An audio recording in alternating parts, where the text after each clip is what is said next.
Qala muallif rahimahullah,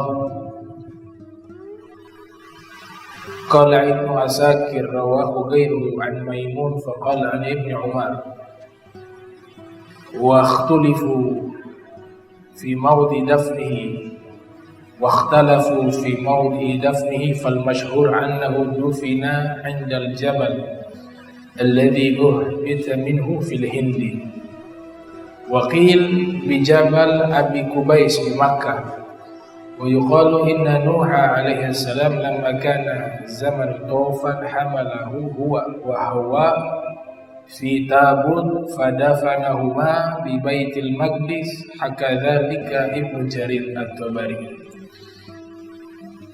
Disebutkan di bab terakhir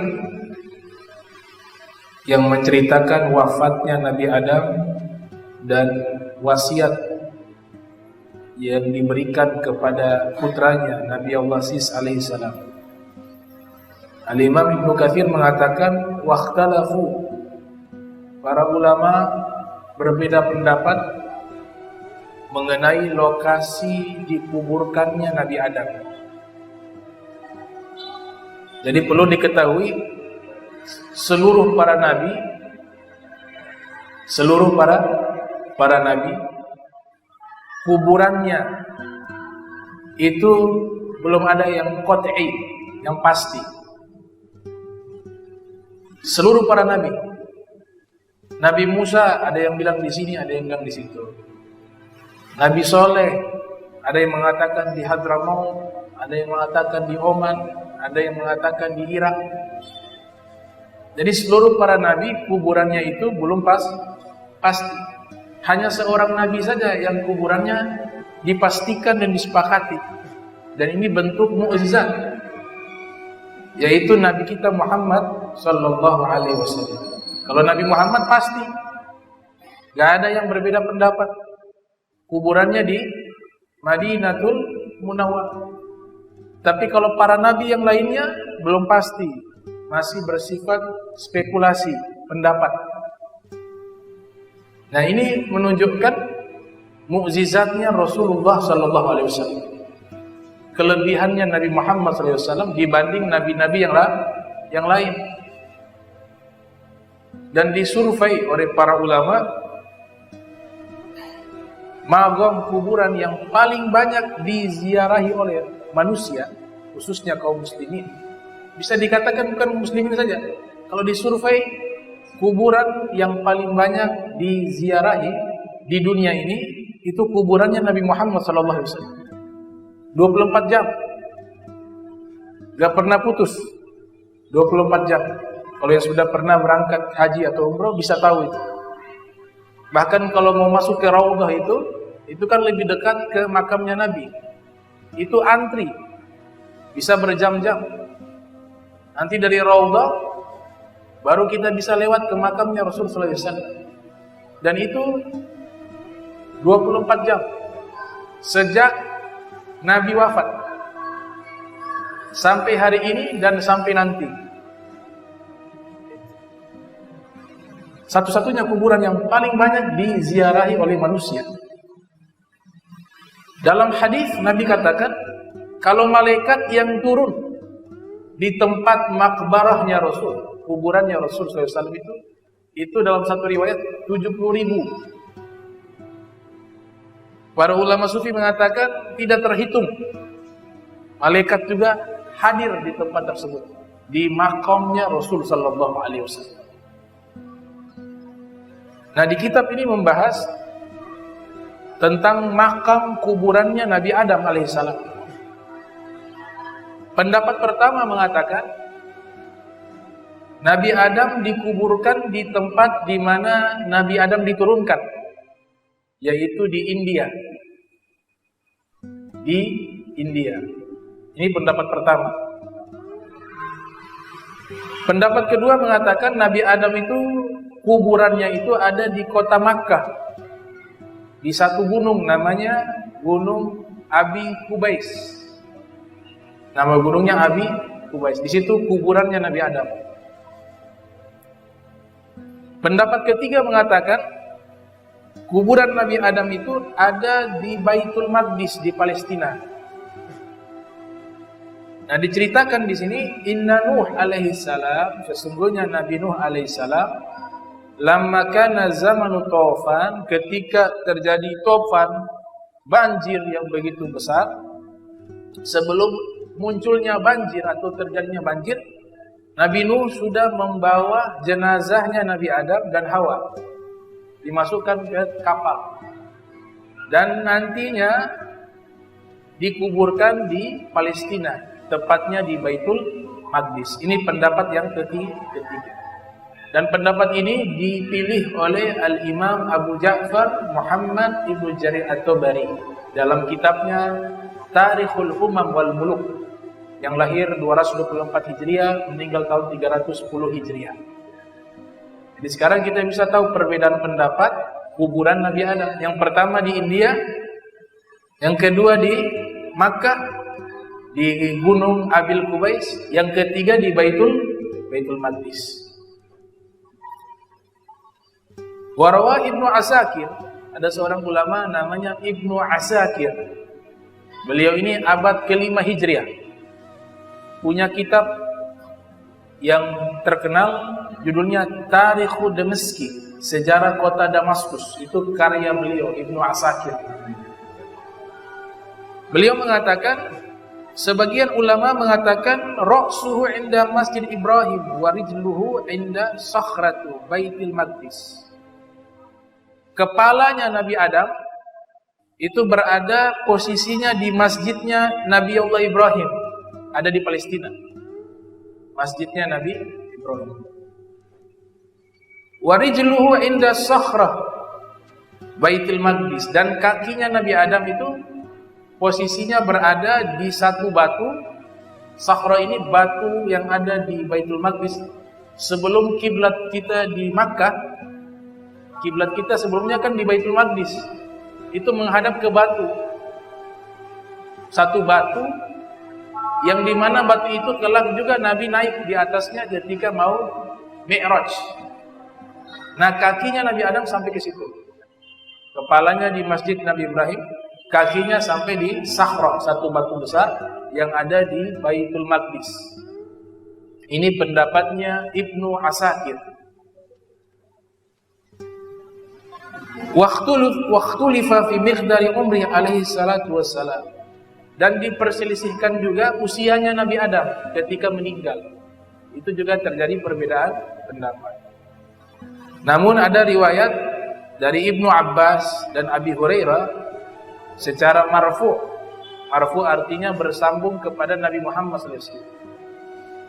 Anna umrahu kutiba fil lauhil mahfuz 1000 sanah. Umurnya Nabi Adam ditulis di Lauhil Mahfuz itu 1000 tahun. Jadi umur Nabi Adam ditulis di Lauhil Mahfuz ada 1000 tahun. Cuma sebagian umurnya kemarin itu ada dikasih ke Nabi Daud. Dikasih, ada beberapa usianya itu 40 ke 60 tahun. Itu diberikan kepada Nabi Daud alaihissalam. Wa qala falamma mata Adam alaihissalam qama bi'a'ba'il amri ba'dahu waladu Sis alaihissalam. Tatkala Nabi Adam meninggal, Nabi Adam memberikan wasiat kepada putranya Nabi Allah Sis alaihissalam. Wa kana nabiyya, Nabi Sis alaihissalam ini seorang nabi bin nas, dengan berdasarkan nas hadis Rasul sallallahu alaihi wasallam. Alladzi rawahu Ibnu Hibban, yang diriwayatkan oleh Ibnu Hibban fi sahihi, di dalam hadis sahihnya, an Abi Dzar, dari Abi Dzar Al-Ghifari marfu'a, secara marfu. Kalau namanya hadis secara marfu berarti dapatnya dari Nabi. Kalau mauquf itu berarti sahabat berpendapat. Kalau maktub artinya tabi'in yang berpendapat, tidak sampai ke Nabi. Itu dalam ilmu hadis disebutkan demikian. Wa ma adaftahu ilal ashabi min qaulin wa fi'lin fa huwa mauqufun zukin. Dalam kitab Mustalahul Hadis Baiquniyah mengatakan, wa ma adaftahu, apa-apa yang kau sandarkan Wa ma adaftahu ilal ashabi, kepada sahabat Nabi. Wa ma adaftahu ilal ashabi min qaulin wa fi'lin fa huwa mauqufun dzikr. Dari ucapannya sahabat, dari perbuatannya sahabat dinamakan mauquf. Wa ma udhifa lin nabi marfu' wa ma litabi'in huwal maqtu'u. Jika ada riwayat yang disandarkan kepada Nabi Muhammad SAW namanya marfu'. Wa ma udhifa lin nabi marfu' wa ma litabi'in huwal maqtu'. Kalau disandarkan kepada tabi'in namanya maqtu'. Ini ilmu hadis, ilmu mustalahil hadis. Jadi kalau riwayatnya bersambung sampai kepada Nabi Muhammad SAW namanya al-hadis al-marfu', hadis marfu'. Kalau riwayatnya hanya sampai ke sahabat namanya al-hadis al-mauquf.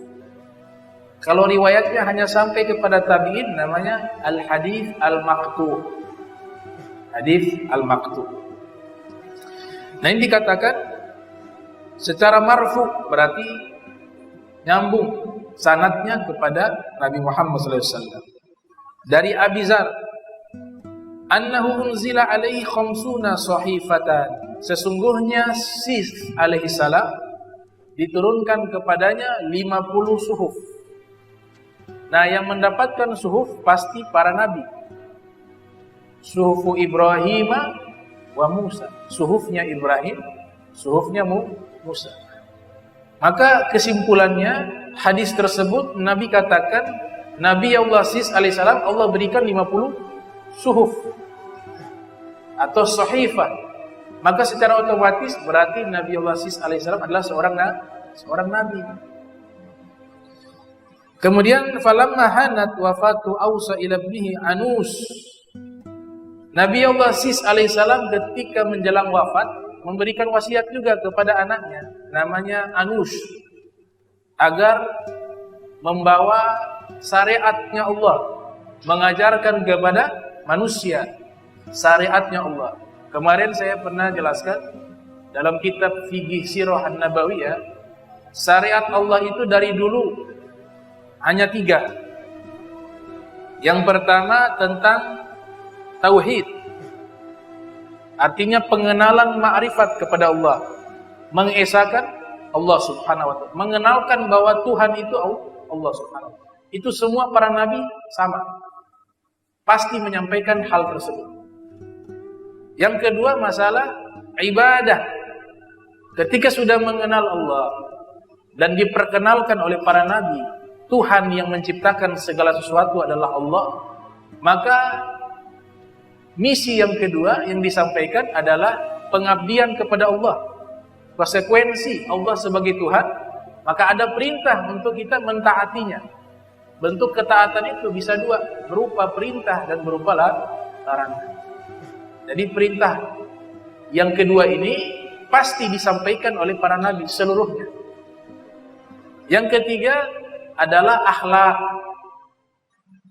Para nabi, para rasul secara keseluruhan pasti mengajarkan akhlakul karimah, akhlak yang baik kepada sesama manusia, bahkan kepada hewan dan seterusnya.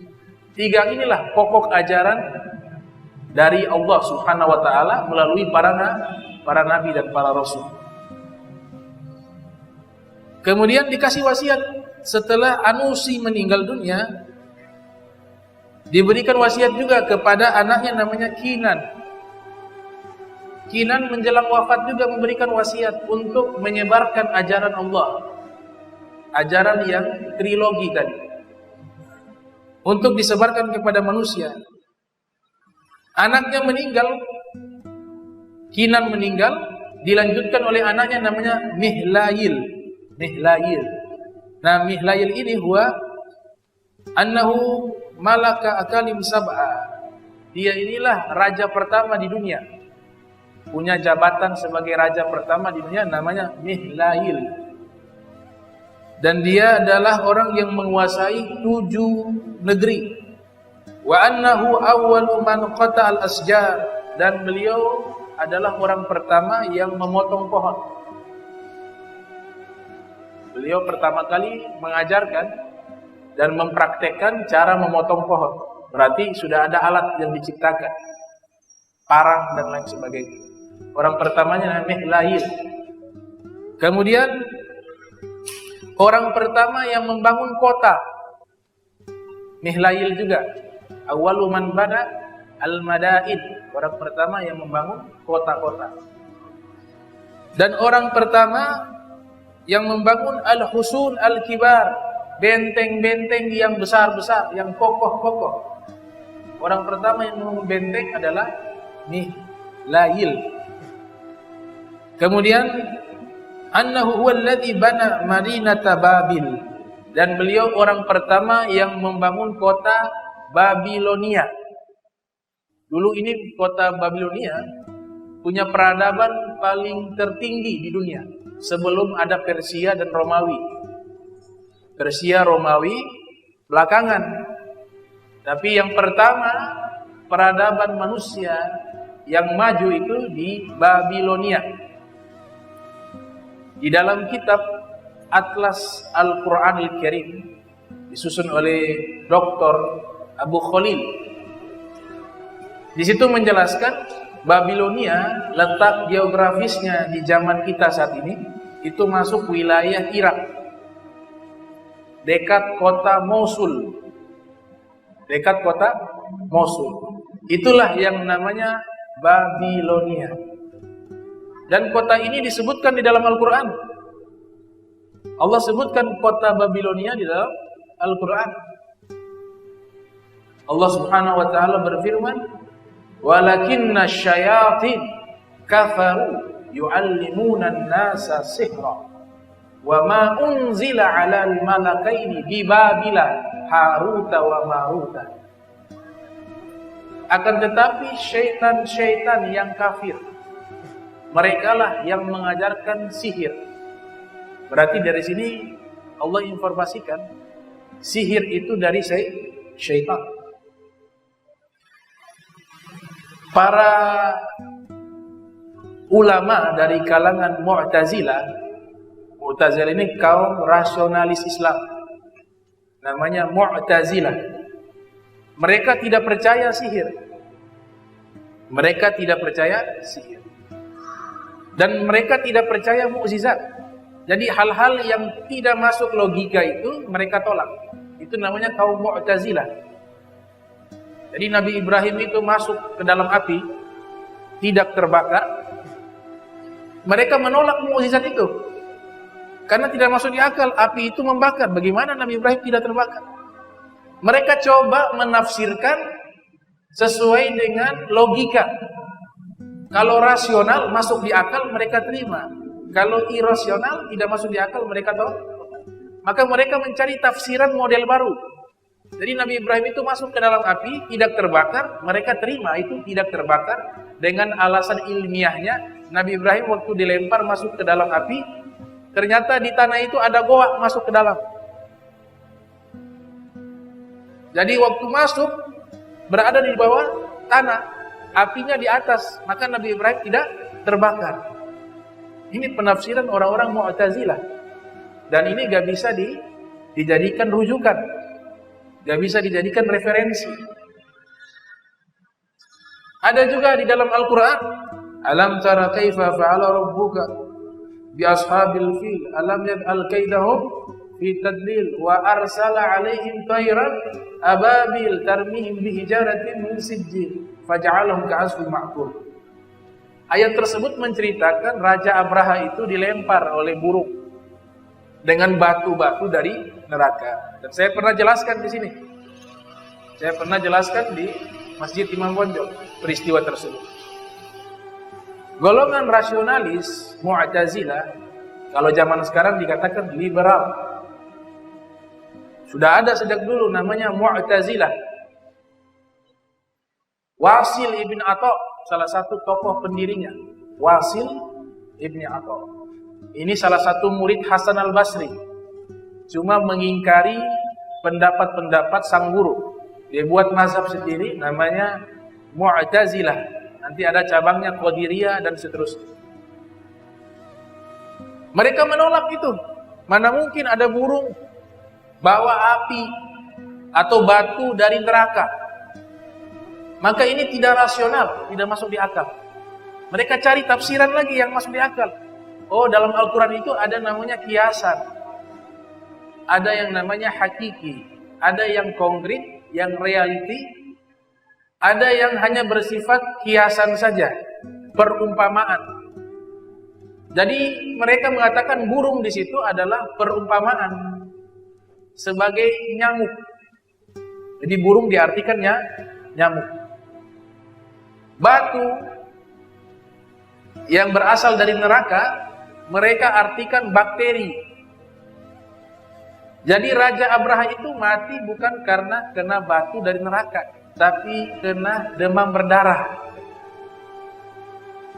Nah, ini penafsiran Mu'tazilah. Mereka menolak mukjizat, juga menolak sihir. Maksudnya menolak sihir itu mereka katakan sihir itu hanya tipuan mata, bukan sesungguhnya. Tipuan mata. Nabi Musa ketika beradu dengan tukang sihirnya Fir'aun, diceritakan oleh Syekh Ali Sobuni dalam kitabnya Rawa'ibul Bayan fi Tafsir Ayatil Ahkam. Itu tukang sihirnya Fir'aun ketika melempar tongkat jadi ular, mereka membuat tipuan. Jadi tongkatnya itu ada lubang, di dalamnya sudah dimasukkan ular. Jadi ketika dilempar, yang keluar ini ular. Dan kayunya itu mereka sudah desain bisa ada tombol sehingga dia bisa kecil. Zaman sekarang tuh ada tuh tongkat-tongkat panjang tiba-tiba jadi kecil. Kita bisa lakukan itu. Dilempar, ular yang tersembunyi di dalam keluar. Tongkatnya itu apa ibaratnya mereka tekan jadi kecil. Ularnya seakan-akan tongkat jadi ular. Makanya ketika Nabi Musa melempar tongkatnya, alqa asahu fa idzan hiya thu'banun mubin. Ketika Nabi Musa melempar tongkatnya, tongkat tersebut berubah menjadi ular mubin. Allah sebutkan mubin, ular asli, bukan palsu. Maksud palsunya, tongkatnya itu yang kalian punya bukan jadi ular, tipuan. Tapi yang Nabi Musa itu tongkatnya benar-benar berubah jadi ular. Makanya mereka beriman. Karena mereka tahu mana yang tipuan, mana yang asli. Nah, itu mukjizatnya Nabi Musa. Nah, menurut Mu'tazilah sihir itu tidak ada, hanya tipuan mata. Tapi jumhur ulama, mayoritas ulama mengatakan sihir itu ada. Hal-hal yang luar biasa itu ada. Jadi bukan hanya tipuan mata, memang ada karena kongsi dengan syaitan. Allah sudah informasikan sihir itu dari syaitan yang kafir. Baru bisa diajarkan. Makanya yu'allimunan nasa sihra. Syaitan mengajarkan manusia sihir. Jadi sihir itu bisa dipelajari. Bisa dipelajari. Mayoritas ulama mengatakan haram belajar sihir. Sebagian mengatakan kafir. Sebagaimana dikutip oleh Al-Imam Ahmad bin Muhammad Ibnu Hajar Al-Haytham yang lahir 909 Hijriah, meninggal 974 Hijriah. Dalam kitabnya Al-I'lam bi Qawatil Islam. Kitab tersebut menjelaskan dosa-dosa yang membuat kaum muslimin bisa kafir. Di antaranya belajar ilmu sihir. Kata beliau, belajar ilmu sihir kafir. Dan punya kekuatan. Makanya Allah mengatakan bisa yufarriku, bisa memisahkan antara suami dengan istri. Dibuat sihir itu sampai mereka cerai. Bisa mengirim penyakit. Itu mayoritas ulama mengatakan benar, bukan tipuan. Kalau Mu'tazilah mengatakan itu tipuan. Jadi ada dua pendapat. Namun mayoritas mengatakan sihir itu ada, bukan tipuan. Kita baca kitab sejarah, ada orang Yahudi namanya Labid Ibnul A'sam. Namanya Labid Ibnul A'sam. Dia pernah mencuri rambutnya Rasulullah SAW, rambutnya Nabi. Kemudian ibaratnya sekarang istilahnya disantet. Ini kitab sejarah. Rambut itu digunakan untuk santet Nabi. Nanti saya jelaskan biar tidak salah memahami riwayat. Dalam kitab-kitab sejarah itu menceritakan akhirnya Nabi kena santet. Nabi kena santet. Orang Yahudi namanya Labid ibnul A'sar. Ketika Nabi kena santet, Nabi terbaring, Allah mengutus malaikat. Malaikat mengajarkan obat untuk menghilangkan santet dan obat untuk melindungi diri kita dari sihir dan sejenisnya. Ada malaikat di bagian kaki Nabi, ada malaikat berdiri di atas kepala Nabi. Nabi posisinya berbaring. Kemudian malaikat mengajarkan, ya Rasulullah, bacalah ini ayat, yaitu namanya Al-Mu'awwidzatain. Al-Mu'awwidzatain, dua surat pelindung. Dua surat pelindung, yaitu surat Al-Falaq dan surat An-Nas. Qul a'udzu birabbil falaq dan Qul a'udzu birabbin nas. Nah, ini asbabun nuzul, sebab surat ini Allah turunkan atau wahyu ini Allah turunkan. Maka dua malaikat itu yang ada di posisi kepalanya Rasul dan ada di posisi kakinya Rasulullah SAW mengajarkan dua surat tersebut. Kemudian Nabi baca, sembuh. Nabi membaca, sembuh. Yang perlu kita cermati dari kisah ini, dan diriwayatkan juga oleh ulama-ulama hadis, bahwa Nabi SAW itu tidak mungkin bisa terkena santet. Tidak mungkin bisa terkena santet. Karena yang menjaga Allah itu, menjaga Nabi itu adalah Allah Subhanahu wa taala. Yang menjaga Nabi adalah Allah Subhanahu wa taala. Wallahu ya'simuka 'anin nas. Tapi kenapa kok bisa kena santet? Allah taala sengaja membuat simulasi. Kalau zaman sekarang kita lihat ada simulasi kebakaran. Seakan-akan ada kebakaran, padahal simulasi latihan. Maksudnya bagaimana? Kalau terjadi kebakaran, caranya seperti ini. Menyelamatkan diri seperti ini. Tapi bukan artinya dia mengalami kebakaran. Sebagai contoh, kalau ada umatnya yang kena sihir, ini baca. Jadi Nabi tidak bisa kena sihir. Tidak bisa kena santet. Orang yang santet mati dia. Balik. Dijaga oleh Allah, dijaga oleh para malaikat. Nah, kasus ini sebagai simulasi. Sehingga kita lebih mudah memahami peristiwa tersebut yang berkaitan tentang dua surat tersebut. Al-Mu'awwidzatain. Makanya dinamakan Al-Mu'awwidzatain, dua surat pelindung. Dibaca itu hilang. Dan sihir ini jenisnya banyak. Nanti ada pembahasan khusus. Ada sihir-sihir namanya hawatif, sihir bisikan, sehingga ini orang mendengarkan bisikan-bisikan sampai jadi gila. Ada banyak, nanti satu pertemuan khusus kita bahas itu. Nah, Rasulullah SAW dijaga. Nah, Mu'tazilah menolak sihir. Mayoritas ulama mengatakan sihir itu benar, bukan tipuan. Mayoritas ulama. Bahkan ada tokoh ulama ahli sunnah wal jamaah, Fakhruddin Ar-Razi namanya. Al-Imam Fakhruddin Ar-Razi. Lahir 544 Hijriah, meninggal 606 Hijriah. Punya kitab tentang cara mengetahui ilmu sihir. Judulnya As-Sirrul Maktum, rahasia yang tersembunyi. Kitab tersebut beliau membahas cara mempelajari ilmu sihir. Jadi ilmu sihir ini bisa dipelajari. Dan beliau salah satu ulama yang membolehkan belajar ilmu sihir. Beliau saja. Dengan tujuan dan syarat-syarat yang beliau atur. Ada regulasinya. Tujuannya diantaranya mempelajari ilmu sihir agar bisa tahu, oh ini sihir, oh ini keramat. oh ini irhasat dan seterusnya di zaman Nabi SAW. Kalau zaman sekarang bisa membedakan mana keramat, mana sihir.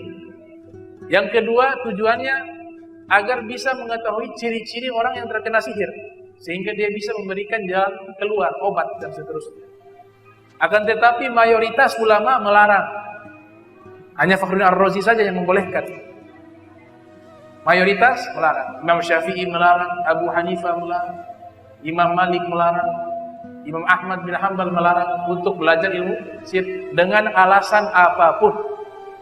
Dengan alasan apapun, tidak boleh. Jadi jelas ilmu sihir ini berasal dari syaitan-syaitan yang kafir. Lihat, ada kalanya tukang sulap yang top-top dunia.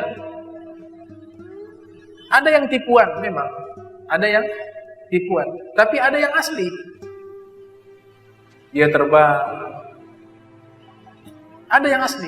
Ini keyakinan dari ulama ahli sunnah wal jamaah. Sebagaimana mukjizat itu asli, mukjizat itu asli, mukjizat para nabi. Keramat itu asli, keramat para wali.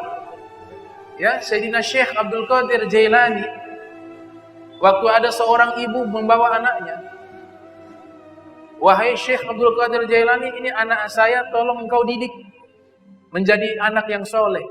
Saya serahkan kepadamu. Maka Syekh Abdul Qadir Al-Jailani yang lahir 470 Hijriah, meninggal 561 Hijriah, seorang wali min auliyaillah, beliau baik, saya terima. Anaknya awal masuk pesantren, pakaiannya mewah, makanannya enak, dibawa bekal makanan yang enak karena orang kaya. Jadi orang tuanya orang kaya. Ketika sang ibu menyerahkan anak tersebut kepada Syekh Abdul Qadir Jailani untuk mendapatkan ilmu agama itu, gak boleh punya fasilitas yang enak. Ganti bajumu, baju orang fuqara, orang-orang miskin. Makanan, roti saja. Maka sang ibu itu pergi, selang waktu beberapa tahun, balik lagi sang ibu melihat kondisi anaknya. Ternyata anaknya ketika masuk pesantren di tempatnya Syekh Abdul Qadir Jailani itu badannya sterek, badannya berisi. Datang sisa tulang, muka pucat. Sang ibu heran, kenapa bisa begini? Ternyata dilihat makanannya roti. Jadi kau sehari-hari makan hanya roti? Iya. Tidur kurang, jam 3 sudah disuruh bangun sholat malam. Sisanya zikir, belajar. Maka sang ibu ini marah. Suruh didik anak saya, kenapa jadi begini? Masuk ke tempatnya Syekh Abdul Qadir Jailani. Kebetulan waktu itu beliau sedang makan. Sang ibu masuk lihat heran. Makanannya mewah. Ada ayam. Kemudian pakaiannya Syekh Abdul Qadir Jailani, pakaian yang mahal. Ini Syekh Abdul Qadir Jailani orang kaya. Ulama, keramatnya mutawatir. Beliau punya keramat itu disaksikan bukan satu orang, hampir ribuan orang. Kebesarannya diakui, kewaliannya diakui. Gak ada yang mengingkari. Tidak ada yang mengingkari keramatnya Syekh Abdul Qadir Jailani. Maka sang ibu marah. Wahai Syekh Abdul Qadir Jailani, anak saya makan roti. Pakaian begitu, pakaian yang sudah rusak, sudah usang. Engkau pakai pakaian mewah, makan makanan enak. Bagaimana ini? Tidak adil. Maka dipukul oleh Syekh Abdul Qadir Jailani, memukul itu meja. Di situ kan ada makanannya. Dipukul itu meja, itu makanan terangkat. Yang tadinya di situ ayam, daging ayam dengan nasi berubah jadi ular. Dipukul makanannya ayam, nasinya itu berubah jadi ular. Kata Syekh Abdul Qadir Jailani, kau mau anakmu makan ini? Ini. Kalau saya kasih makan enak kepada anakmu, hakikatnya dia makan ular. Kenapa? Untuk bisa mendekat Allah Ta'ala dengan ilmunya Allah Ta'ala, itu tidak boleh enak-enakan. Sayyidina Syekh Abdul Qadir Jailani itu waktu belajar, beliau berangkat seorang diri dari kota Jailan, sekarang masuk wilayah Uzbekistan, datang ke Irak. sendiri. Telanjang kaki, kelaparan, tidak ada makanan. Tidur di rumah-rumah yang rusak. Beliau lewat ada gubuk-gubuk atau rumah yang rusak, beliau nginap di situ. Tujuannya menuntut ilmu agama. Kemudian punya tirakat yang luar biasa. Nanti ketika sudah mencapai magom aulia, maka mereka bisa nikmati itu. Tapi kalau masih proses awal sudah enak-enakan, maka dipastikan orang tersebut tidak akan bisa menjadi seorang yang besar. Tidak akan bisa mendapatkan ilmu agama. Bisa disurvei. Anak-anak yang dimanja, dikasih fasilitas, masuk pesantren. Keluar gak jadi apa-apa. Jalan ke sana, jalan kemari. Keluar dari pesantren, bukannya mengajar, bukannya sibuk di masjid, bukannya dakwah, pergi ke kafe-kafe. Pergi ke bioskop. Jalan ke sana kemari. Kenapa? Karena awalnya ini orang tua sudah memberikan fasilitas. Memberikan hal-hal yang memang aturan di dalam menuntut ilmu agama itu harus susah. Harus lapar, harus susah. Ini keramat dari Syekh Abdul Qadir Al-Jailani rahimahullah. Jadi keramat itu ada. Keramat itu ada. Sihir juga ada. Bahkan ada surat Al-Falaq itu menceritakan sihir. Surat Al-Falaq. Qul a'udzu birabbil falaq min syarri ma khalaq wa min syarri naffatsati fil 'uqad. Naffatsati fil 'uqad. Penyihir-penyihir perempuan yang meniup di umbul-umbul, di tali-tali. Nah, ini artinya sihir. Mukjizat, sihir, keramat, ihana, irhasat, ini semuanya ada. Kemudian di sini disebutkan, jadi orang pertama yang membangun kota Babilonia itu adalah Mihlail. Dan beliau berpuasa selama 40 tahun. Arba'ina sana. Falamma mata qama bil amri ba'dahu waladuhu Yarid. Ketika Mihlail meninggal, yang melanjutkan adalah anaknya namanya Yarid. Ketika Yarid meninggal, memberikan wasiat kepada anaknya namanya Khanuh. Nah, Khanuh inilah seorang nabi. Nama lain dari nama Nabi Idris alaihissalam. Nabi Idris punya nama asli adalah Khanuh. Namanya adalah Khanuh wa huwa Idris alaihi salam alal masyhur. Nah, pertemuan berikutnya kita baru masuk ke kisahnya Nabi Allah Idris alaihissalam. Mudah-mudahan kita dikasih sehat semuanya, bisa kembali hadir di Masjid Imam Bonjol untuk kita membaca dan mempelajari sejarah para nabi, dan insyaallah pertemuan berikut kita masuk ke Nabi Idris alaihi salam. Allahumma jam'ana hadza jam'an marhuma wa tafarraqna min ba'di tafarraqan ma'suma wa la tajmina wa la minna syaqiyya wa la mahruma. Allahumma nazzih qulubana an ta'alluqi wa dunak waj'alna min qaumin tuhibbuhum wa yuhibbuna. Subhanaka bihamdika asyhadu an la ilaha illa anta astaghfiruka wa atubu ilaik. Wa sallallahu alaihi wasallam Muhammadin wa ala alihi wa sahbihi wa baraka wa sallam wa la minkum. Wassalamu alaikum warahmatullahi wabarakatuh.